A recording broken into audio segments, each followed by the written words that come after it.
NTV আগামী দিনে যেন সুন্দর সংবাদ পরিবেশন করে, যে সংবাদগুলির মধ্যে সত্যতা, যে সংবাদগুলির মধ্যে ভিত্তি এবং যে সংবাদগুলি আমাদের জাতি এবং দেশের জন্য কল্যাণ করবে, সেই সংবাদগুলি আমাদের পরিবেশন করবে। কারণ আমরা জানি যে একটা পত্রিকা একটা জাতিকে অনেক কিছু দিতে পারে, একটা সাংবাদিক একটা জাতির জন্য অনেক কিছু তারা লিখতে পারে, যেটা লেখার ক্ষমতা হয়তো আমাদের নেই।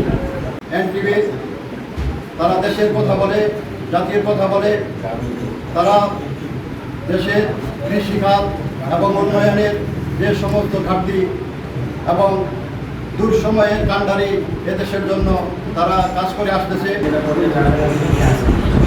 সরাসরি জড়িত সংবাদ মাধ্যম কর্মী, তাদের বৈজ্ঞানিক প্রচেষ্টায় কঠোর পরিশ্রমের কারণে কিন্তু এই পর্যন্ত আসছে। আমার পক্ষ থেকে আমি অনুরোধ করব, বিশেষ করে আমাদের তেঁতুলিয়ার যে উন্নয়নমূলক কর্মকাণ্ড হোক বা যে কোনো ইস্যু যেটা আসলে সরকারের দৃষ্টিগোচরে আনা প্রয়োজন, দ্রুততার স্বার্থে কাজ না করে বৃহত্তর স্বার্থে কাজ করা উচিত। আমাদের এইখানে জেলা প্রতিনিধি যিনি আছেন